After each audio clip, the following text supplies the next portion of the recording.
and then he gets the spoils of that, and then he gives everything back. And he says, "This is what I'm going to do. I'm going to tithe 10% of the spoils, and everything else I'll give back to the kings." He doesn't keep a cent to himself or whatever. He just, everything he gets from those spoils, he gives back except 1/10. He tithes to Melchizedek. After tithing, he gets a covenant. Can we get this icon on, please? And so this morning, this is our opportunity where we tithe, where we give. Take that which you want to give the Lord in your hand, and we're going to sit vir my aan en ook aansien. Die mense kry warm. Thank you, buddy. Father, we thank you so much this morning that you have given us such an example in the Bible, that you have made a way for us to open heaven's gates in our lives, that we might be blessed. Lord, as we give this morning, we give not because we must.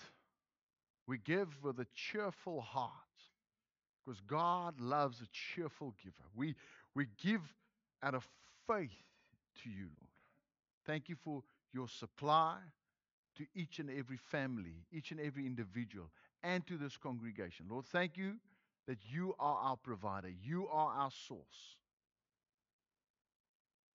And that blessing over each and every one in this house. We ask for that in Jesus' mighty name. Amen. Okay, you can take up the offering. Thank you so much.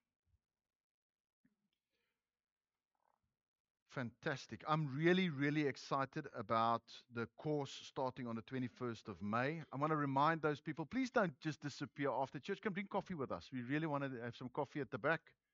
Um, if you're a new visitor, just connect. We want to get to know you. And give us 5 weeks. If you're here for the first time, just give us 5 weeks so we can get to know your name and get to know your face. And some people's faces, it only takes a week, like Kevin's face, you know. No, it's because he's naughty. All right, but if you open your Bibles in Hebrews 2. So I'm trying to communicate the crossover theme in different ways so that, because different, I might just say something different this morning that will unlock your heart to understand what the writer of Hebrews, the word Hebrew, means to river crosser, to cross over. That's what it means. So that's why it's our overarching theme. And we're in chapter 2 this morning. So a couple of weeks ago, we spoke about Jesus as God being superior to angels. Chapter 1 of Hebrews is Jesus, Son of God. And in John, when he said, my Father, they wanted to kill him. Because the minute he said, my Father, he said, I'm God. That's what they hear. This is what's implied. In chapter 2, he is seen as Son of Man. So he is man. Today's message, Jesus superior to angels as a man, not as God. It's easy for us to get that he's, as God, he is more superior than angels because he's God. But as man, Jesus, and last week we spoke about this greatest salvation, and we unpacked a little bit about Jesus. And you should join us on Thursday nights if you haven't joined us, because you know what, we're unpacking a little bit more, and we're getting a little bit more views, and we're expanding on it to enlarge this thing of what's happening on Sunday. So great is salvation. In chapter 2, it says, if you neglect so great is salvation. Now that salvation is Jesus. If you neglect Jesus, you're going to lose something. You might not lose your salvation. Now, the one thing that is very dear to my heart, and it's cornerstone to the gospel, is the fact that you can know this morning that if you die, you go to heaven or not. Now, that's not, I want you to understand, it's not a mental exercise. It's not, I pay my gym membership, therefore I can go to the gym. That's not what it means. So, a prayer in itself alone can't save you. You can pray, Dear Lord Jesus, come into my heart 1,000,000 times over. You can pray 1,000,000 times over. It cannot save you. Jesus saves. He is the salvation. It's a work of the Holy Spirit on earth that touches your inner being, that changes you from who you are to what God made you to be. I'm going to put it in here. That's it. That's where it fits. Thank you, Lord. Okay. Jacob. Jacob was born a liar. He was born a thief, a deceiver. Jacob, even when they were being born, things went haywire with that mart. Later on, he stole from his brother. He deceived his father. He lied his way through. This is a bad guy. Jacob. But God comes into Jacob's life and he transforms him. He says, your name will no longer be Jacob. You will no longer be of that nature. Now, some of us are born with a different nature. No.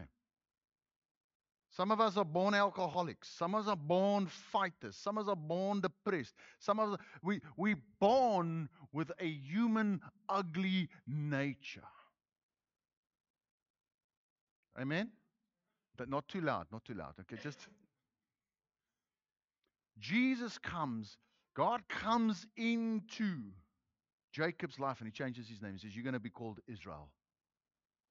His whole life, this man steals and deceives and robs, and he's into what can I get? He's into that. I'm going to score something here. What's in it for me the whole time? And he will do whatever it takes to get that. That sounds like mankind. Am I right? Sounds like mankind. God comes into Jacob becomes an old man. His sons, he's got 12 sons. His younger, one of his youngest sons, Joseph, is ruling Egypt. Jacob and Joseph together make a complete man. How God created man. In Genesis 1:26, 27, 28, God says, let us make man in our image. So there is a representative image in man. Man represents God on earth. And let him have dominion. There is rulership in man. Jacob represents Joseph, rules. Together make a complete man. When Jacob is brought before Pharaoh, this is a man that's been stealing and lying and deceiving and conniving, this is his nature. He grows up. He matures in Christ. When he's brought before Pharaoh, do you know what he does? He blesses Pharaoh. He pronounces a blessing over him. You see, when we start growing, when we start crossing over, can you see that Jacob crossed over? Can you see that Jacob went from this to that with the Lord? Where he was just taking, lying, stealing, conniving, robbing, whatever you could. He robbed his brother's first birthright. I mean, come on. He deceived his dad so he can get the blessing. You all remember that story? This march was a piece of work. He comes as a mature Christian and he blesses. You see, we got to cross over to a place where we bless, where we represent and rule. Represent and rule. So Jesus in chapter 2 is superior to angels as a man, understanding that there's a divine nature to Jesus. He is Son of God, therefore he is God. He is Son of Man, therefore he is man. Chapter 1 talks about Jesus superior to angels as God. Chapter 2, Jesus superior to angels as a man. Now, why is this important? Well, let's just put it this way. Most people, if an angel had to appear before them, would probably fall down and worship him. You say, no, it won't happen to me. No, I'm not going to do that. Well, John, this is the guy that's lying on Jesus' chest. John, you know John. John the Revelator. The guy that talks about love, love, love, love, that wrote the book, the letters of love, and he wrote the book of Revelation. In Revelation 22:9, an angel appears to him, and he falls at his feet and wants to worship him. And the angel says to him, don't do that. Don't worship me. We are co-laborers in God's kingdom. You see, this morning, we need to learn how to relate to the angelic. We have to relate to that. We need to understand that as far as the Bible describes, an angel is very tall. An angel is very strong. One angel destroyed 169,000 Assyrian soldiers in one night. Okay, so this guy's mean. That's an angel. Angels, in their physique, are much stronger than us. So how is Jesus then superior? You see, I want you to marry this morning or see the parallel lines between Genesis 1, Psalm 8, and Hebrews chapter 2. Genesis 1 is the creation of man. This is how man is created. This is the first Adam. What did the first Adam do? Hy het geval. Nee, he didn't cut it. He gave away his rulership. He gave it away. He gave away his representationship. He's no longer ambassador. He is just fallen creation. He's no longer in the complete image of God. He's got a human nature. Jesus leaves, and we spoke about that last week, he leaves some of his divine attributes in heaven to become human, so that he can have a human experience, so that you and I can know that he's not above the problem. You know? Somebody that's staying on that side of the bridge, come next week, is above the problem. You follow what I'm saying? Yeah? You win the lotto, please don't go play the lotto, but you win the lotto, 999 million rand, you're above the problem. Hello? I don't care what inflation is doing, you're above the problem. No.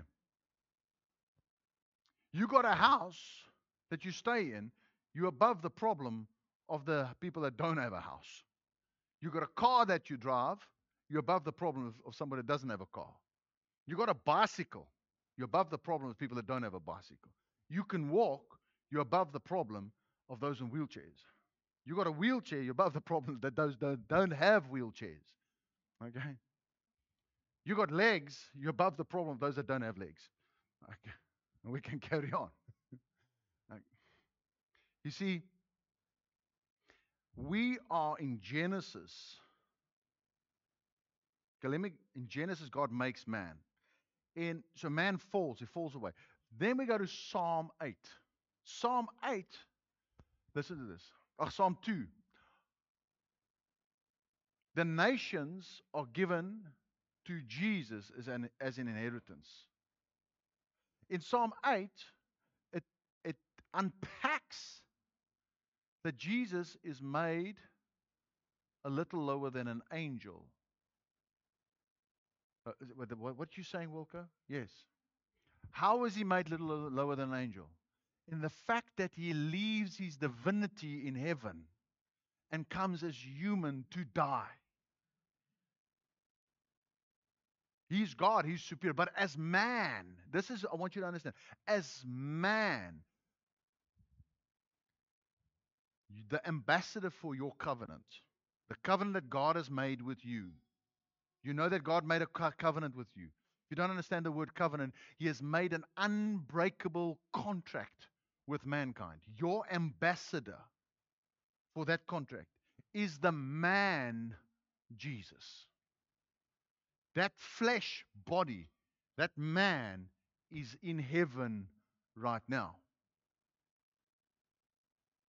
But God, or Jesus then, came as man and became a little lower than an angel, giving up his divinity. And then it says he is crowned with glory and honor.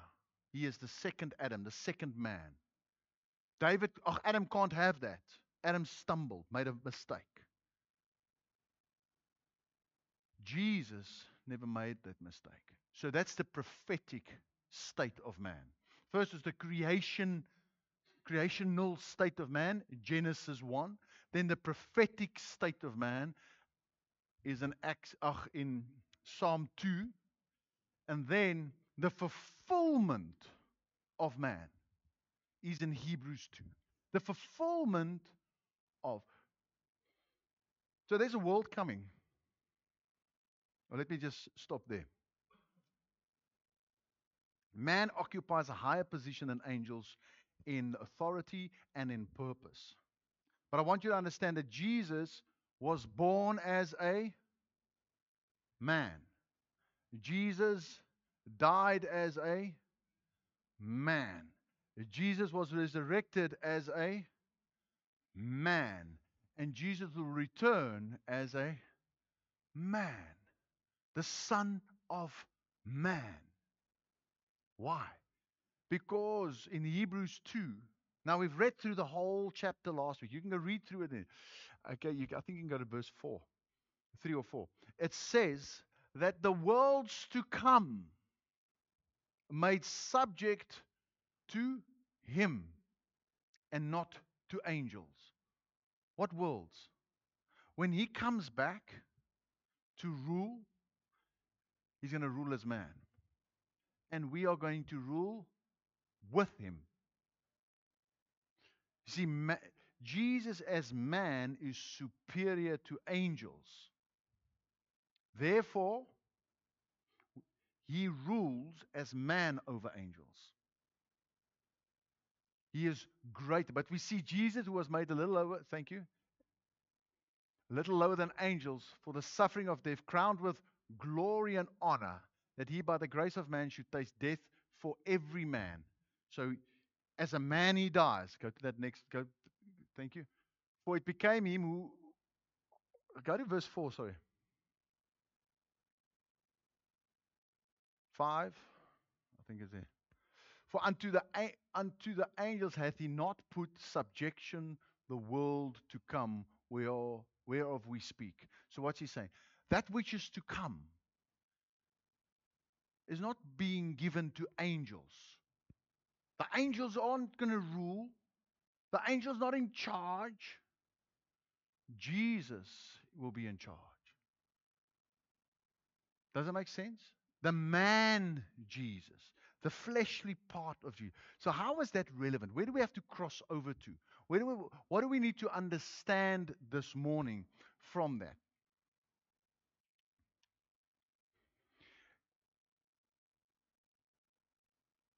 Jesus is the ambassador. Last week we spoke about the captain. The same word is also translated as the prince. So when it says the Prince of Peace, it can be the captain of peace. Okay? It can also be the prince of your salvation or the captain of your salvation. He is Jesus went and made a way. The flesh man made a way into heaven. The flesh man, Jesus, is standing in the throne room of God praying for you right now. He's making intercession. He's your advocate, the parakletos. He in heaven. He's your helper in heaven. He is standing in front of God the Father on your behalf and say, I got holes in my hands and he took it. Can you see that the nature of man is not to take, but to give, give, give? Just like Jacob went over from taking, stealing, conniving to blessing, blessing, blessing. Jesus comes as man and he bless, and he still hasn't stopped blessing because he says, I have given you all spiritual blessings. He is crowned with glory and honor. He is the representative of mankind. So there is glory and honor on you and I. We become the house of God. Angels don't become the house of God. Angels just go up and down a ladder bringing messages. We become the house of God. We can become the place where God resides. His glory doesn't go over the angels, His glory goes over mankind. When Jesus died on the cross, the Bible says He died for the world. What part? Did He die for the earth? Did He die for the animals? Did He die for the worldly economic system?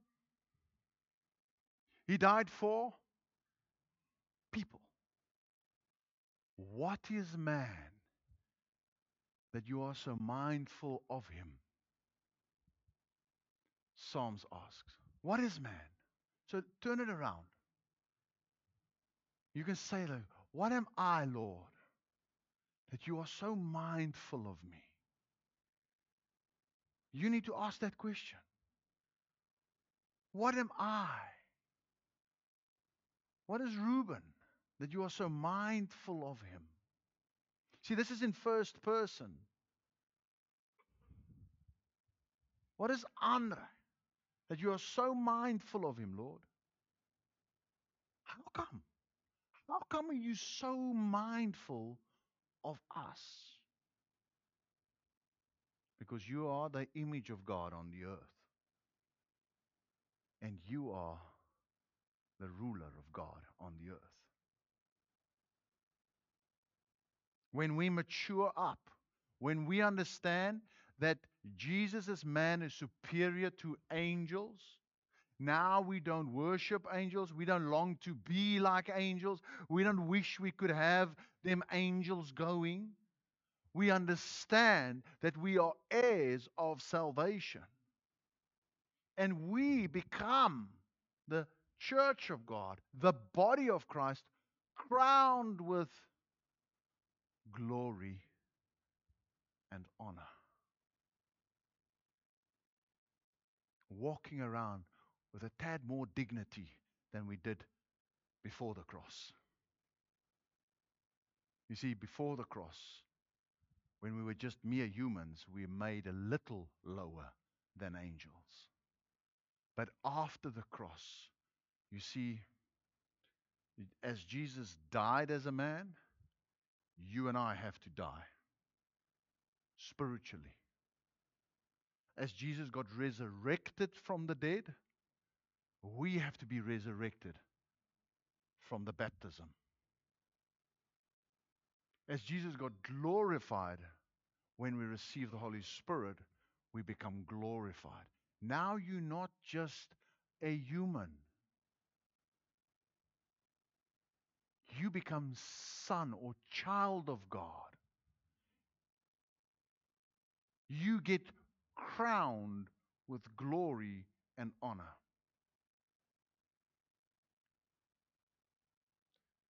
But what does the media, what does the television, what's the news, what does the mirror say to you? You special. No, you're just a number. You don't mean anything. You don't count. You're just a number. You phone your medical aid, what do they want? Your name, your surname? No, they just want your number. You go to hospital, what do they want? The number. When you go to the insurance, give us your policy. You're just a number. You mean nothing to this world. But with God, you are crowned with glory and honor. Okay?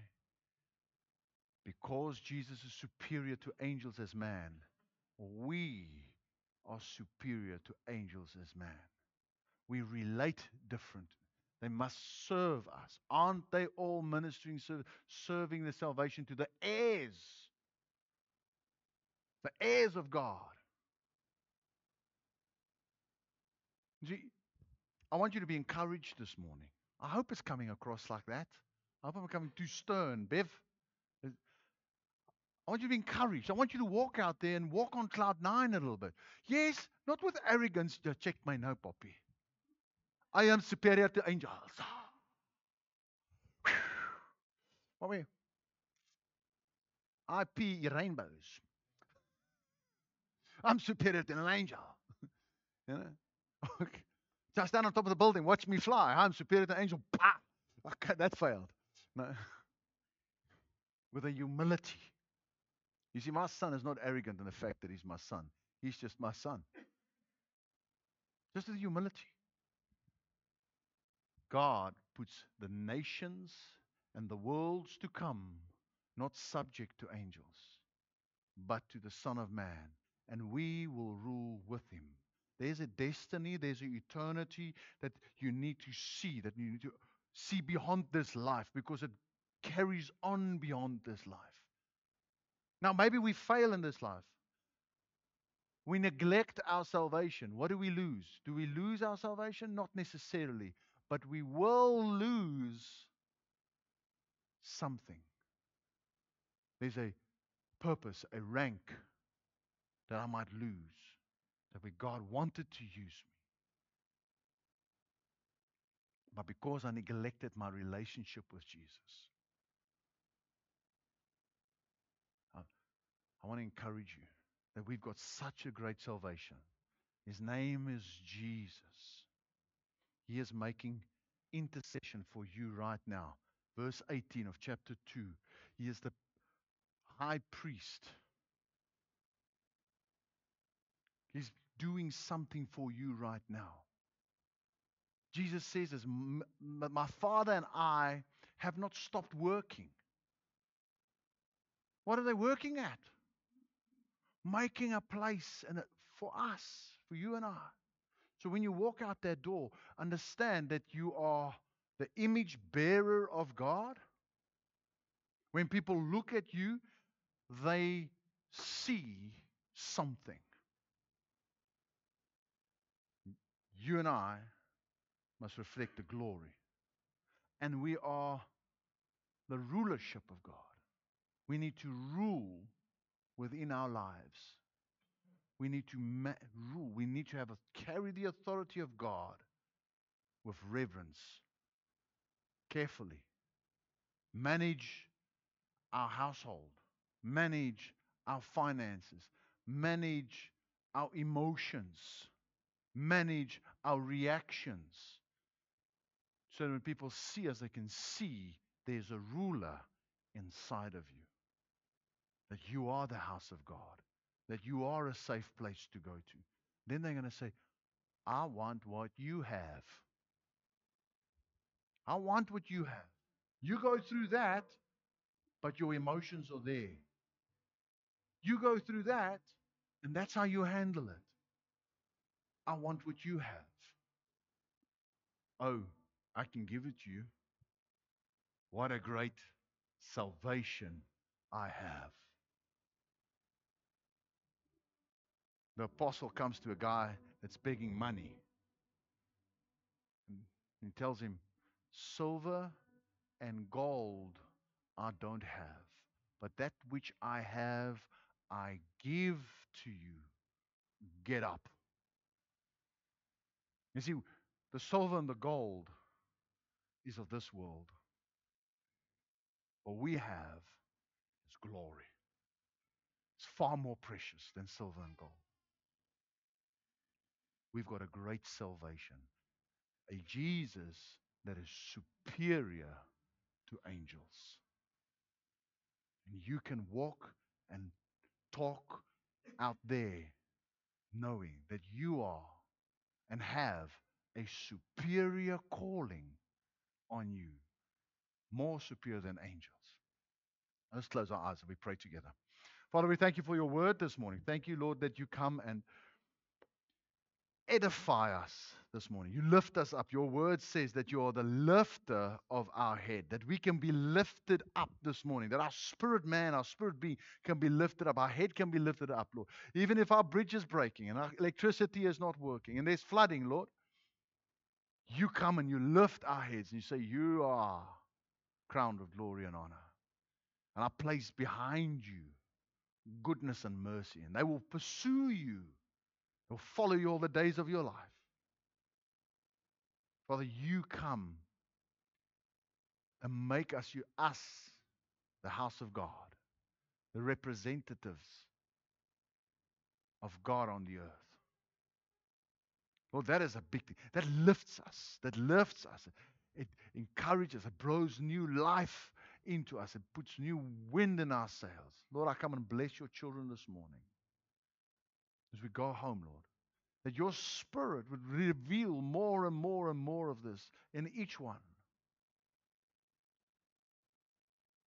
That the worlds to come are not subject to angels. And that we play a very, very big part in that. Reveal your glory to us, Lord. We pray it in Jesus' mighty name. Everybody said, Amen.